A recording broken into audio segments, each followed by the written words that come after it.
It's Coach Cal, and I'm here to present to you the Flexingtons, presented by Richie Lanza. Go Big Blue!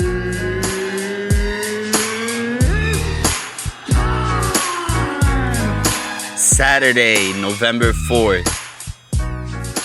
Big Blue Nation was shaking. Hope you're ready for a great weekend. It's Richie Lanza checking back in for another edition of the Flexington. We have one more scrimmage to cover. Season's about to tip off on Monday.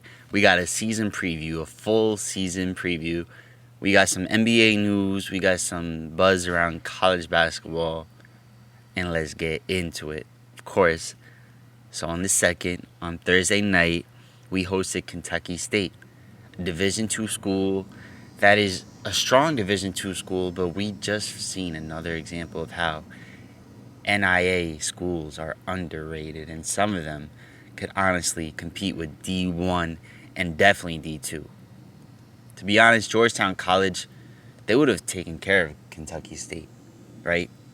What was the final score? 99-61, 99-66. Either way, Kentucky took care of business. We came off in the beginning of the game hot like a gun. DJ Wagner, Justin Edwards, just by themselves, outscored Kentucky State in the first half. Of course, versus Georgetown College, we seen Justin Edwards and DJ kind of have a cold game. Didn't really take many attempts each, but they didn't have their name all over the points column. This game was different. Everybody was buzzing. You know, we looked great. I'm not about to break down stats, numbers, sequences, etc. It's more so headlines, narratives, and what to expect for the oncoming season. So, of course, we can't go any further without a Big Z update. And the update is there is no update. Unfortunately, I don't have any good news for Big Z yet. I haven't got to see him play. We haven't got to see him, play meaningful minutes yet. And Coach Cal basically is using every excuse in the book right now. Last week, we were told Big Z would be a part of this Kentucky State scrimmage. Ultimately, he's just not eligible yet. For whatever reason, Coach Cal doesn't want to worry fans. He doesn't want to say the word eligibility. Whatever it may be, apparently, Big Z somehow got a stomach virus. And he just was sick and couldn't play. And regardless what the truth is, we know come Monday, first game of the season, if there's an excuse, quote unquote, for Big Z not being able to suit up on Monday, we should be a little worried. Doesn't mean it doesn't happen this season. Doesn't mean we don't get him for the marquee games this season. But it's definitely something to worry. We're missing Ugo. We're missing Bradshaw. We somehow land a 7-2 former pro in Europe phenom who can shoot, who has a handle, and who can play outside and not just in as a big man, right? We need length. We need depth at the center position. Jordan Burks and Trey Mitchell are true fours and find themselves rotating and taking turns at 5. We're going to find ourselves seeing Adu at the 5, with Justin Edwards being the tallest on the floor at certain points if we don't land Big Z next week. Right? So back to it, Big Z. If he doesn't play on Monday, we know we have something to worry about. We need him ASAP. And I think Coach Cal, to cut him some slack, just doesn't want to point any fingers at UK administration. He doesn't want to make it seem like he's deflecting. Doesn't want to seem like he's taking it with the media instead of taking it directly, which we all know Coach Cal is doing everything he can to get Big Z eligible. There's no way he's being complacent and feeling like, nah, we're good at the center position. Maybe I could prolong this, right? There's no way that this is happening. And by the way, I should have mentioned earlier, recording outside again, recording through adversity with these planes and these birds. But right now, this is my only option. But anyways, back to it. To finish up on Big Z, and we'll get back to the Kentucky State. It was I couldn't explain the joy when we quote unquote thought we had him eligible the second time. Like, originally we landed him, then we thought he was eligible, and here we are. He's still not eligible. But where I'm going at with this is pivotal for us. We know Aaron Bradshaw wants to play. Coach Cal put a 2-week timetable on that, by the way. And that would be great. That's right in time for the Kansas game. But at the time when we got Big Z, we didn't know if Aaron Bradshaw was going to return or not, if he was going to pull a Shaden Sharp and just use Kentucky to work out, network and get ready for the draft and not touch his draft stock. Aaron Bradshaw has made it clear he's playing. And he doesn't put a timetable on it necessarily, but he's letting us know he wants to play. This is like all he wants right now in life is to play with his brothers and win. And this team looks really together. Back to the Kentucky State scrimmage, it came out pregame that Coach Cal had asked Kentucky State not to play any zone. Don't know if that's part of their forte. Don't know if they were planning on doing so. But that definitely makes us look weak. Of course, we're pulling out the bag for this game. Kentucky State gets a fat payday for pulling up to Rupp for this scrimmage. But it's still embarrassing. Let's not pretend like our 5-star freshmen and great, upperclassmen can't handle a zone by a D2 school. We have shooters all over the floor. We would have been able to exploit it, and we would have been able to use that footage to actually learn from it if it's true that we haven't touched on zone yet, less than a week before the season starts. It's a little embarrassing. It's a little aggravating, but nothing for me to lose sleep on, nothing for me to worry about for Monday. How many colleges are really going to run a zone against us for the full game? How many schools are going to be able to run an effective zone against us for a full game? Not many. This team looks great. We have guards everywhere. It kind of baffles me how many playmakers we have on the floor at the same time. How many shooters we can have on the floor at the same time. Sometimes 5 when Trey Mitchell is running the 5. I'm really excited, and instead of going deep dive on this scrimmage, we're going to go through our full season this year. I'm going to give you my thoughts. I'm going to give you our wins and losses predictions, and we'll finish with NBA. But real quick, we got some college basketball buzz to speak on. Let's go. So Kansas lost to Illinois, the Illini, in the scrimmage. They're the number 1 team in the country right now, Kansas, so this is big news. And we also get to play them this year. Also, we get to play Hunter Dickinson. If we have Aaron Bradshaw, Ahmad Bradshaw or Aaron? It's Aaron. If we have Aaron Bradshaw for this Kansas game, I'm going to be too turned. Even if we don't, I'm still going to be optimistic for us, but I think Bradshaw is going to be a problem. And even though he won't be quote-unquote in mid-season form for that game, I love our chances. If we have Big Z eligible for this game, I'm loving our chances. And best believe Hunter Dickinson's going to realize he picked the wrong school. Next, Arkansas beats number 3, Purdue, in a scrimmage. Now, this is also big news, not just because Arkansas is in our conference, but Purdue has the player of the year in Zach Edey. What is he, 7'3"? Maybe even taller? Like, this is a big dude, and even though I feel like he's more of a defensive threat, he's just a huge body, and he's just an obstacle in the way of the cup. This says a lot about Arkansas. It says that they're going to be real again this year. I really like what they've been doing the last few years. They've had some really strong players come through. Anthony Black is the most recent one that got drafted high, and he's getting burned for Orlando.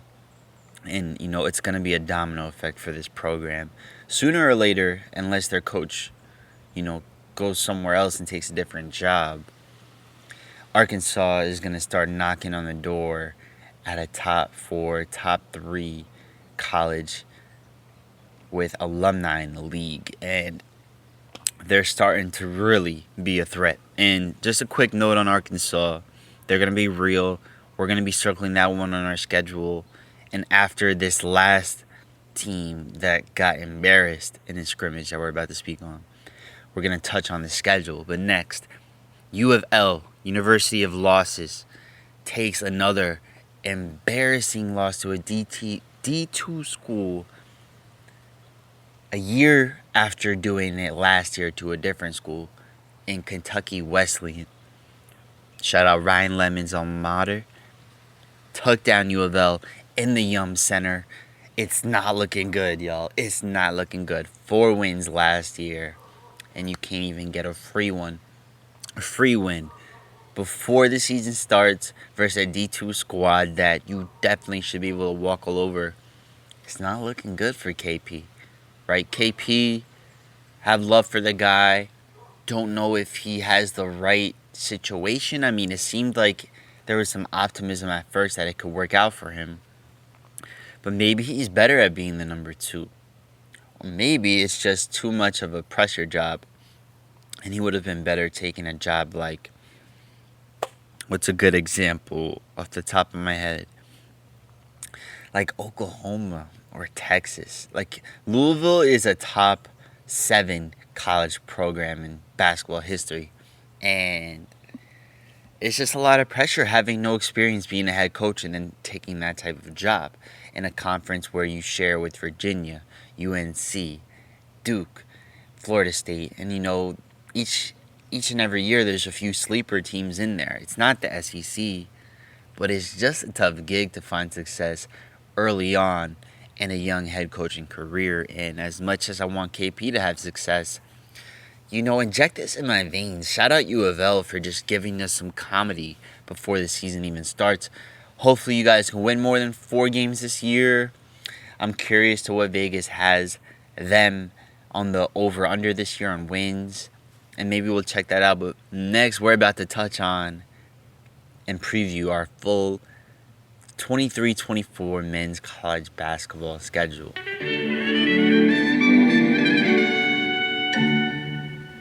It'd be cool to just, off the rip, tell you what my final wins and losses would be right now, but I want you to listen. Let's break it down. We're going to go through game by game, chronological order, and let's waste no time. First game of the season, November 6th, this Monday. Home versus New Mexico State, that's a win.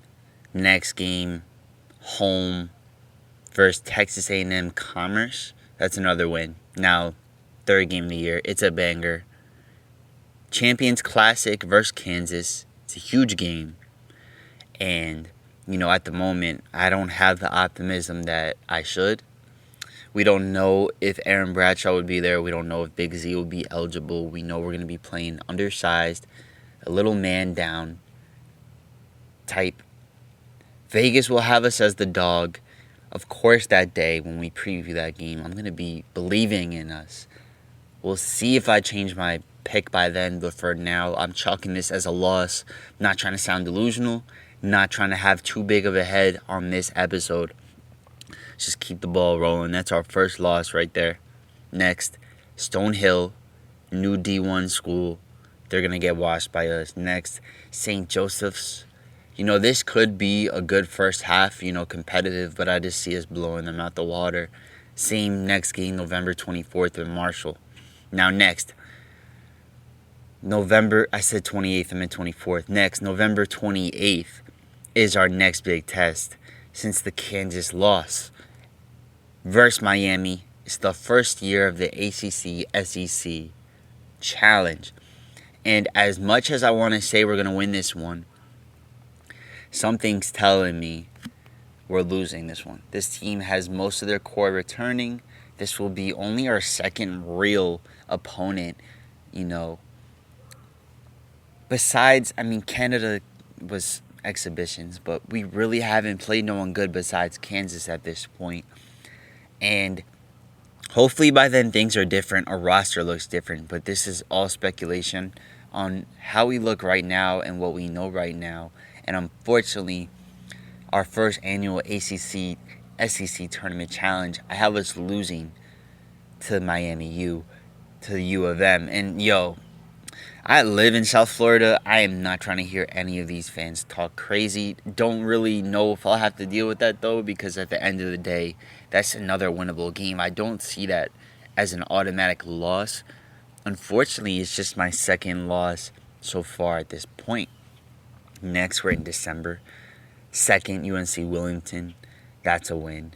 Next, Ivy League versus Penn. That's another win. Next, CBS Classic. UNC, get your popcorn ready. This is a big one for us. UNC is one of, I believe, 2 schools in D1 that have an overall winning record versus us. Every time we play UNC, there's just a little more juice for us hopefully surpassing them in the overall record one day. And not just for that reason. I just think we're light years above UNC right now. I find us taking care of them in the early CBS game versus North Carolina. I was actually at this CBS Classic last year in December in Madison Square Garden, and I got to see us lose to UCLA. It was only my second loss ever witnessing Kentucky live, and I've been to 11 games, so that was upsetting. But UNC, that's a win. Next, December 21st, at the Yum Center at Louisville. If I were to predict a loss here, I would hope you would never listen to me again. Next, December 29th, Illinois State. This is Antonio Reeves' alma mater. Best believe he's pulling up. He's about to show out. And we're home, but all his peoples, if he has any teammates that are actually still on that team, they get to see what it's like to play in Rupp in front of the Big Blue Nation. Next, January 6th, at Florida, early game, 12:30. I'll actually be in attendance for this one. I'm going to have to leave dumb early, unless I spend the night the day prior, which isn't a bad idea. Anyways, at Florida, this could be a sleeper for us, but we haven't lost at Florida in years, and I haven't witnessed this loss. I haven't witnessed us lose here in years either. Last year, I didn't get to go to the game. I drove there, but got stuck in traffic. That's a funny episode if you ever want to listen to the beginning of an episode to laugh. Definitely check that one. I think it was like Stranded on I-75 or something like that is the title. Anyways, we're going to take care of Florida. I can't wait to be at that game. Hopefully, I get to see some of y'all there. Next, January 9th, home versus Mizzou. I got us winning again. Next, January 13th is unfortunately my third prediction of a loss at Texas A&M. Texas A&M is actually second in the SEC right now. Unless it was Tennessee and they were third. I'm pretty sure they were second. They have high aspirations this year. They're healthy. Obviously, this is more down the year, down the calendar. But for now, I'm still going to chalk this as a loss because I don't want to guarantee us a win versus them. Next, January 2017. I said 2017. January the 17th, we play Mississippi State. That's a win. Next, home versus Georgia. That's another win. Georgia's buns. Next, at South Carolina. We're still going to take care of them. Next, January 27th, at Arkansas. This is my fourth loss so far predicted at Arkansas. I think they'll be a little too much firepower for us with their crowd being a factor. Best believe that game's going to be turned. Next, home versus Florida. We're sweeping them, taking care of business in Rupp, protect home court. And at this point, we're undefeated at home until February 3rd, which is actually my fifth loss prediction. Unfortunately, home at Rupp, I have Tennessee upsetting us and taking care of us February 3rd. Shout out to my neighbor's dog. It's very upsetting. I actually had to step inside for like an hour trying to dodge neighbors' little children, I guess, playing with toys. And now there's a dog. That's very annoying. Very, very annoying. But we're just going to power through it. Yeah, Tennessee is going to upset us home. We usually have one game at home that we always just, blow it. And as much as I hate Tennessee and don't want to predict them beating us, this is our fifth loss at this point in the season and our first at home. February 6th, We're at Vanderbilt. It's actually my birthday. Most seasons I do get to land a game on my birthday, if not on the 7th. And it's definitely good vibes around this time. At Vanderbilt, we get an easy one. No stress. I know last year they kept us on the edge of our seat for one game, but we're really going to be getting ready for February 10th, and that's Gonzaga. And this was a tough one. I checked out their roster. I checked out their schedule. If they have anyone, that they're really going to have a test to really match up with us and, feel like they're ready for this. And unfortunately, I don't think they do. I think this is going to be their test to get them ready for March. This is going to be their marquee game of the season that they lose. And they're going to be hungry and hopefully come back and capitalize after their respected conference tournament next February 13th. And we're almost done, y'all. I'm sorry. I know this is a little much, right? We're at 5 losses right now. Ole Miss, February 13th, home. Late tip. We should take care of business there. The next 2 games are away, Auburn and LSU. I do think we can lose either of these games, but I have both of them as a victory because the next game, Alabama, home, is our 7th win in a row at this point because I have us redeeming ourselves after the last couple of years is Alabama taking us down.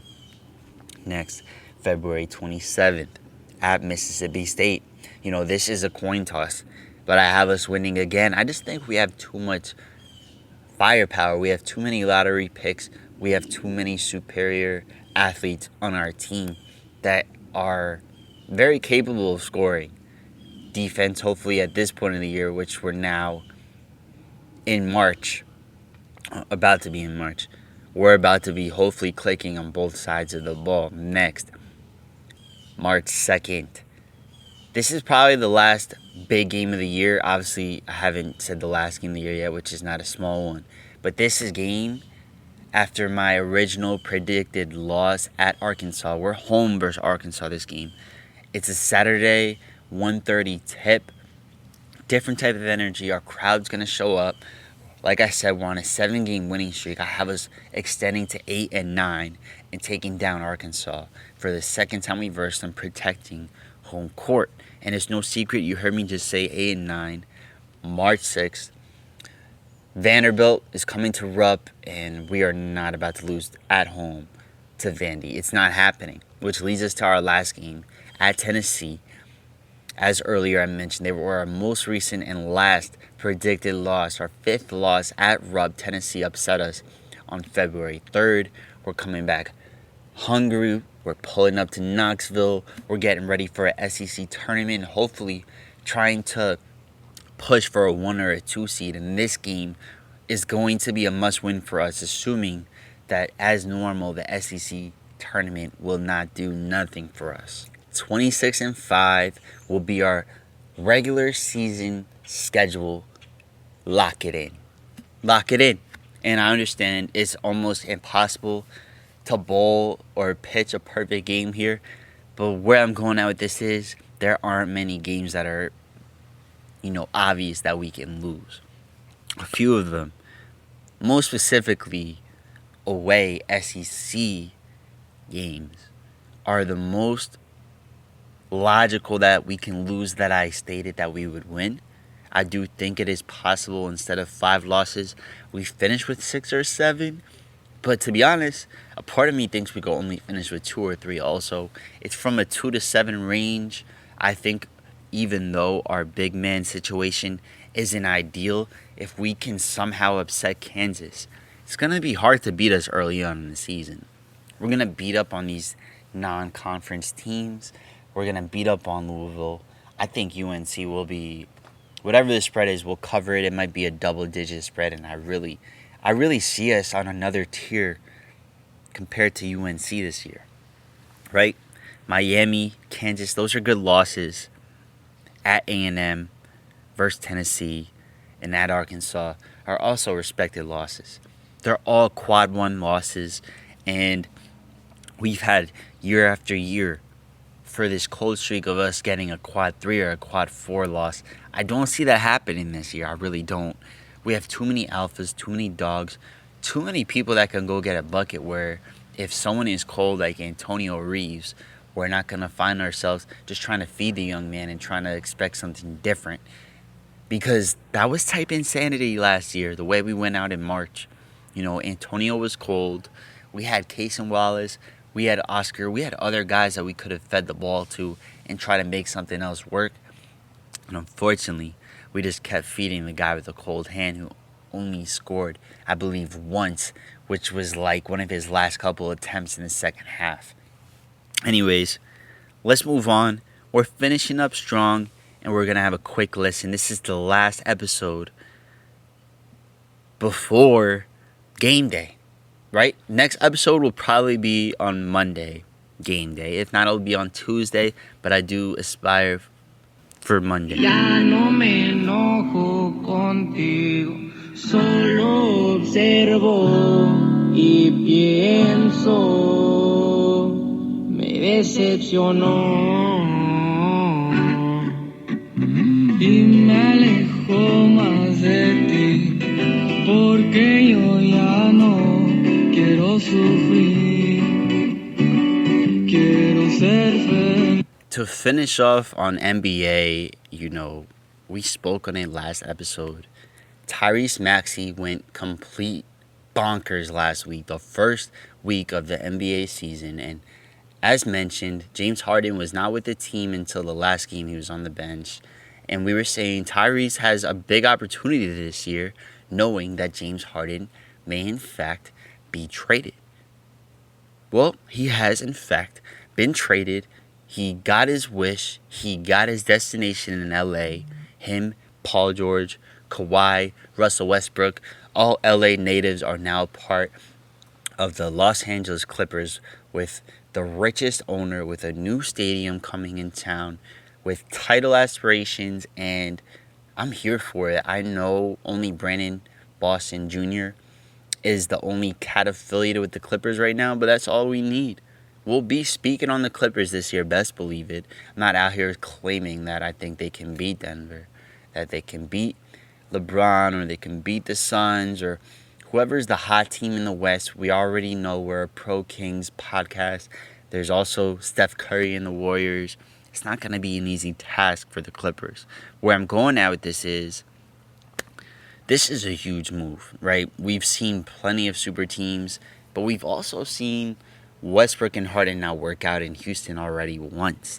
Add Paul George and Kawhi Leonard to the mix. Ty Lue, Zubac, Bones, Terrence Mann. We'll see what can happen.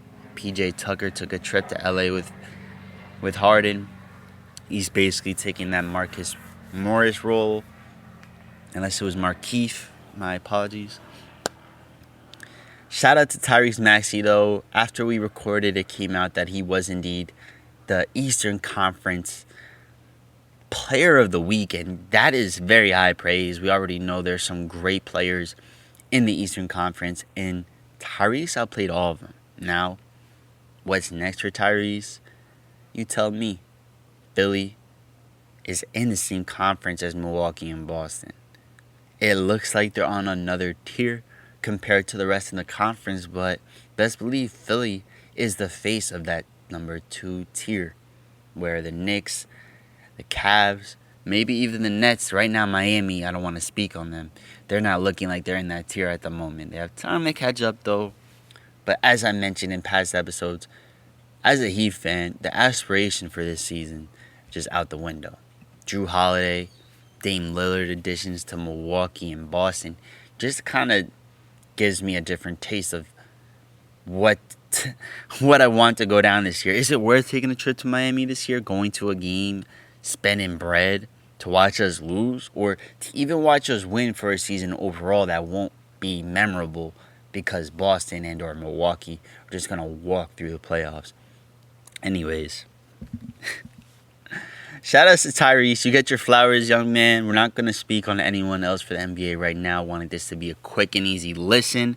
Looking forward to updating you on anything as far as Big Z and next episode will either be a New Mexico preview or a New Mexico recap.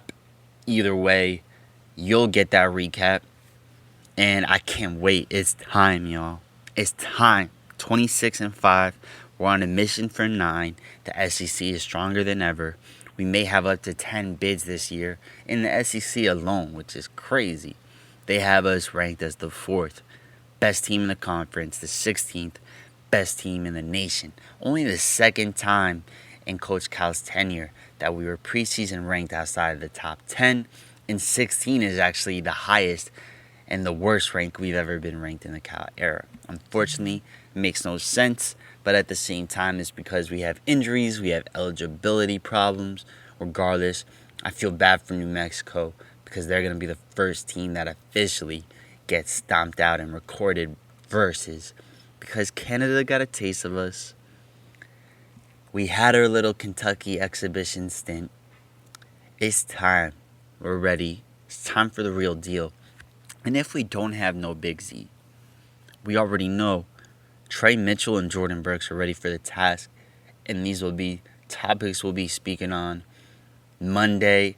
Unless, like I said, we record on Tuesday. I don't want to leave it definite because, life happens. Stuff happens. Right? And before I forget, they just keep updating this. We've spoken on Bob Cousy Award, DJ Wagner.